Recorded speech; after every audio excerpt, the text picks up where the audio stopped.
Hey everybody, welcome back. I want to jump right in and do a how's the market for you.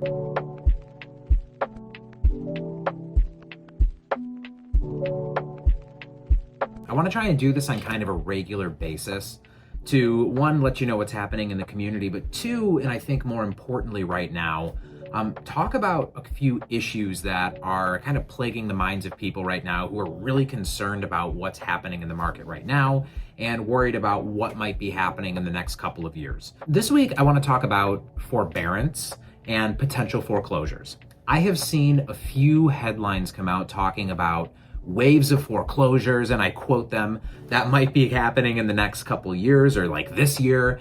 And what's going to happen when these forbearance periods end, and are all these people just going to foreclose? Isn't it going to be 2008 all over again, right? So let's jump right into it. I just want to point out that as of the data last month, there were only 493,000 homes on the market in the US. And keep in mind, there are 140 million households in the US.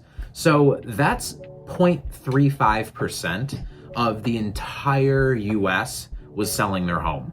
Keep in mind, the average for the past 8 years has been 1.5%. So we are, 1.5 is here. We're way off the mark. And that 1.5 is about 2.1 million homes.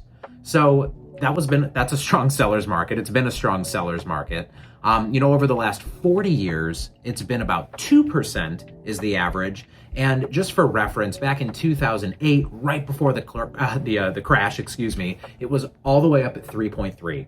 So that versus where we are right now at 0.35.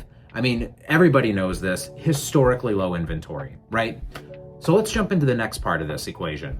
So forbearance. We know that right now there are roughly 2.6 million homes in the US that are in active forbearance, which is down from about 4.7 million when we were at the peak of all of this. I'm going to throw up some slides here. We have seen that people who have exited forbearance so far, almost half of them have ended the forbearance program, making all of their payments, and some of them even paying their mortgage off entirely. 34% worked out a repayment program with their lender and their bank, and only 16% of those people were in trouble. So the only reason I say that is because, even if we have 2.6 million that are still there, the chances of all of those people becoming foreclosures is not very high.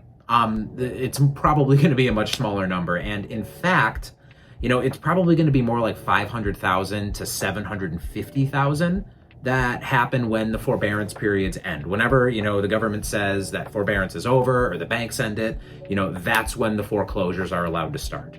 So let's jump back. Right now, 493,000 homes are where the market is at now.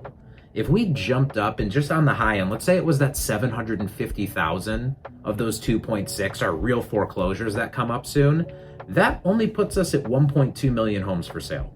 And just to refresh your memory, I said 2.1 million has been the average over the past 8 years, which has been a seller's market.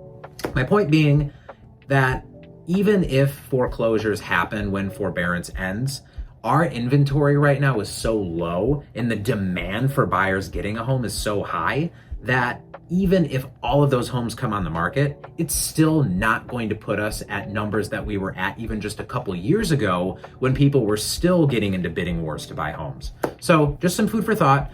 Thanks so much. I'll talk to you guys next week. Bye.